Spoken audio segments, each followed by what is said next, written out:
और रिकॉर्ड तो करते ही आप लोग, बढ़िया सा रिकॉर्ड करके गृह मंत्री को सुना दीजिएगा। साहेब, हर चीज का एक मंत्र नहीं होता है।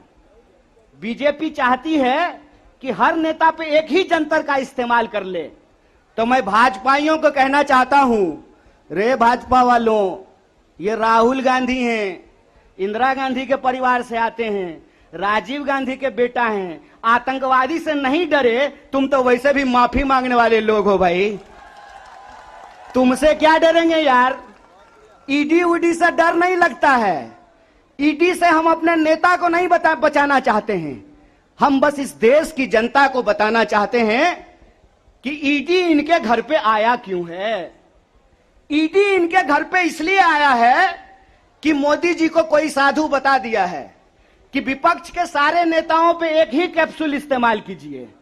एक कैप्सूल सबके ऊपर बराबर लागू नहीं होता है, सब धन 22 पसेरी नहीं होता है।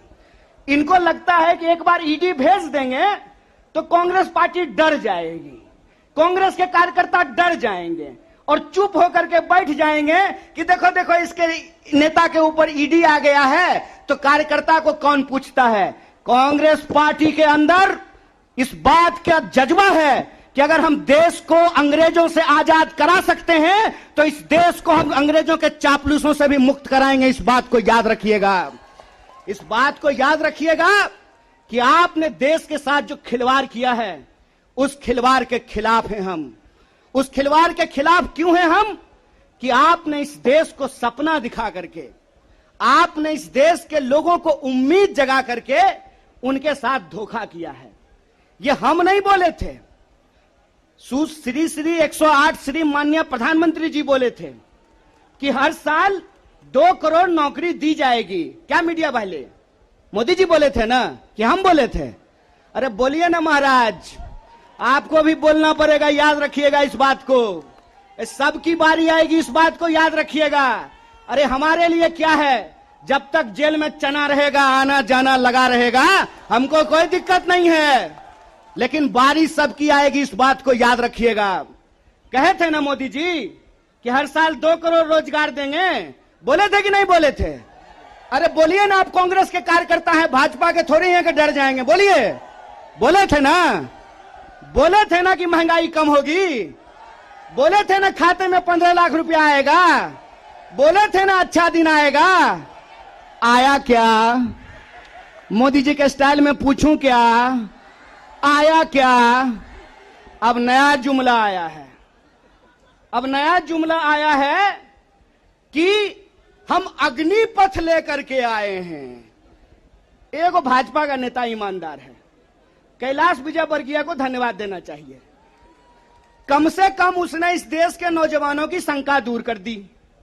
उन्होंने बता दिया भाजपा की नई योजना है तैयार, भाजपा ऑफिस में सभी नौजवान बनेंगे चौकीदार।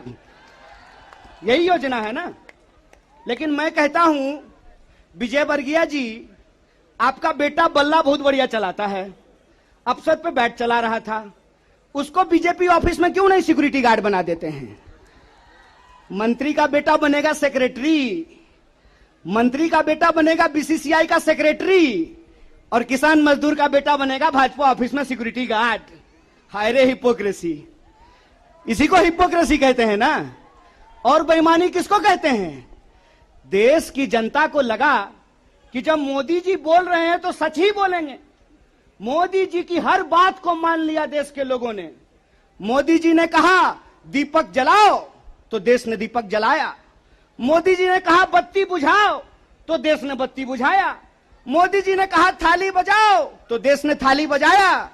सब कुछ किया इस देश ने, लेकिन देश अब तक इंतजार कर रहा है कि मोदी जी जो हमको कहे थे उसमें से एक भी चीज पूरा नहीं किए हैं। और ये देश की जो परिस्थिति है, इस परिस्थिति पे मुखर होकर के हमारे नेता बोलते हैं। इस बात का हमको गर्व है कि सरकार के सामने बिना झुके कोई लड़ता है अड़ करके, तो उसका नाम राहुल गांधी है। उसको डराना चाहते हैं, उसको डराना चाहते हैं, उसको झुकाना चाहते हैं। अरे आप कहते हैं मोदी जी मैं भी चौकीदार, मोदी जी के समर्थन में लोग कहते हैं मैं भी चौकीदार। ये चौकीदार नहीं हैं, ये देश के ठेकेदार हैं। और ये देश के ठेकेदार कैसे हैं? क्योंकि इस देश के लोगों का, उनके भविष्य को ये ठेके पे कर देना चाहते हैं। ये जो अग्निपथ योजना है, इसकी मोटी मोटी बात आप समझ लीजिए। मैं बड़े ध्यान से सारा प्रेस कॉन्फ्रेंस सुन रहा हूं। प्रेस कॉन्फ्रेंस में सरकार जिलेबी की तरह गोल गोल कर रही है, हर चीज को सब कुछ बोल रही है, सब फायदा गिना रही है। हो सकता है कि कोई भाजपा का मंत्री यह भी आकर के कह दे कि अग्निपथ योजना में शामिल होने के बाद आपका बाल नहीं गिरेगा। जिस तरीके से उसके फायदे गिनाए जा रहे हैं, लेकिन असली बात नहीं बताया जा रहा है। एक सिंपल सवाल है, सरकार को इस बात का जवाब देश के नौजवानों को देना चाहिए। क्या सिंपल सवाल है कि जो भर्तियां हो रही थी वो भर्ती होगी कि नहीं होगी? सवाल नंबर एक। सिंपल बात है, पहले आर्मी में हर साल 75,000 कम से कम लोग बहाल होते थे। बाद में बीजेपी ने इसको घटा करके 50,000 कर दिया और पिछले 2 साल में, अब तीसरा साल है, 50,000 लोगों को की भी भर्ती नहीं की गई। बहाना क्या दिया गया? बहाना दिया गया कि कोरोना था इसीलिए भर्ती नहीं किए। हाय मोदी जी, कोरोना था तो चुनाव लड़ लिए, बंगाल में जाकर के दीदी ओ दीदी कर लिए, सब जगह चुनाव हो गया, उत्तर प्रदेश का चुनाव हो गया, बुलडोजर बाबा आ गए, लेकिन आर्मी की भर्ती नहीं हुई। यह बेईमानी है कि नहीं है? रोजगार देने में कोरोना है और चुनाव लड़ने में कोरोना नहीं है। और अगर आप बैकलॉग को देखेंगे, 50,000 को अगर मान लें, तब भी 1.5 लाख बहाली होनी चाहिए थी। 1.5 लाख ये बहाली नहीं कर रहे हैं। 1.5 लाख बहाली ये करेंगे कि नहीं करेंगे, इसको ये नहीं बता रहे हैं। ऊपर से ये एक नया योजना लेकर के आ गए हैं। तो एक ना छोटा सा कहानी हमको याद आ रहा है। बच्चा बहुत जोर जोर से रो रहा था, कहा मम्मी दूध पिला दो, दूध पिला दो। मम्मी उसको उठा करके अलमीरा पे बिठा दी। बच्चा मम्मी को यह नहीं कहता है कि मम्मी दूध पिला दो, बच्चा चिल्ला चिल्ला करके कह रहा है कि मम्मी अलमीरा से नीचे उतार दो, नीचे उतार दो। लोग मांग रहे थे हर साल 2 करोड़ नौकरी, इन्होंने हर साल 2 करोड़ नौकरी नहीं दी, ऊपर से एक नया योजना लेकर के आ गए हैं। पूरा का पूरा भाजपा के तंत्र को उसमें लगा दिए हैं कि आप बताइए कि अग्निपथ के क्या फायदे हैं। अरे सिंपल सी बात है, बिहार में कहावत है, नहाया हुआ शरीर और खाया हुआ शरीर नहीं छुपता है। जो चीज अच्छी होती है उसका फायदा बताने का जरूरत नहीं होता है। जो चीज में कोई खराबी होती है उसका खराबी छुपा करके, आपके घर पे कोई सामान बेचने के लिए आता होगा तो उस सामान का सब कुछ अच्छा अच्छा ही बताता होगा। आप ट्रेन में जब जाते होंगे, बस में जाते होंगे, तो जब जूसर बेचने वाला आता है तो एक संतरा से आपको 1 गिलास जूस निकाल करके दिखाता है, और वही जूसर जब आप घर पे लेकर के जाइएगा तो आधा गिलास जूस भी आपको आपके घर में नहीं निकलेगा। ये जो बेचने की मानसिकता होती है, इस बेचने की मानसिकता के खिलाफ हैं। यह सत्याग्रह 2 लोगों के बीच में है। जावेद अख्तर ने लिखा है, इस एक हमारी एक और उनकी मुल्क में है आवाजें 2 आवाज है।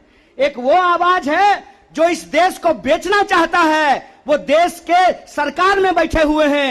एक वो आवाज है जो देश को बचाना चाहता है, वो सड़कों पे खड़ा है, वो जंतर मंतर पे बैठा हुआ है, वो सत्याग्रह कर रहा है। और ये सत्याग्रह हम इसलिए कर रहे हैं कि सरकार के झूठ को हम समझ रहे हैं। झूठ क्या है इनका? झूठ है कि ये लोग परमानेंट बहाली को बंद करने जा रहे हैं। परमानेंट बहालियां नहीं होगी। अगर ये परमानेंट बहाली करना चाहते हैं तो सिर्फ सेंट्रल गवर्नमेंट में 28 लाख पोस्ट खाली है। ये परमानेंट बहाली बंद करके ठेकाकरण के फायदे देश को समझा रहे हैं। जब भी देश में कोई ठेकाकरण किया जाता है तो सिर्फ उसका फायदा ही फायदा बताया जाता है। जब भी देश की कोई सार्वजनिक संपत्ति बेची जाती है तो उसका फायदा ही फायदा बताया जाता है। लेकिन इस बात को याद रखिएगा कि देश में अगर सारी सार्वजनिक संपत्तियों को बेच दिया गया तो देश का क्या होगा। एक बार आप इस बात पे विचार कीजिएगा कि अगर एयर इंडिया नहीं रहेगा, अगर नहीं होगा एयर इंडिया तो क्या करेंगे ज्योतिरादित्य सिंधिया? समझना है कि नहीं समझना है? आप हमको बताइए कि सरकारी रेलवे नहीं होना चाहिए, सरकारी बीएसएनएल नहीं होना चाहिए, इनके हिसाब से सेना में नियमित नौकरी नहीं होनी चाहिए। जब सब कुछ सरकारी नहीं होना चाहिए तो सरकारी प्रधानमंत्री लेकर के ढोल बजाएंगे? फिर सरकारी प्रधानमंत्री भी क्यों होना चाहिए? सरकारी संसद भी क्यों होना चाहिए? देश का मतलब होता है देश की राष्ट्रीय संपत्ति, देश का मतलब होता है देश की राष्ट्रीय सेना, देश का मतलब होता है देश के लोगों का सम्मान। इसीलिए मैं आप तमाम लोगों से यह आग्रह करने के लिए आया हूं, कांग्रेस पार्टी की लड़ाई सिर्फ अपने नेता को बचाने की लड़ाई नहीं है, कांग्रेस पार्टी की लड़ाई इस देश को बचाने की लड़ाई है। वो देश जिस देश को गांधी ने बनाया है, जिस देश को नेहरू, मौलाना अबुल कलाम आजाद ने बनाया है, उस देश को बचाने की लड़ाई है।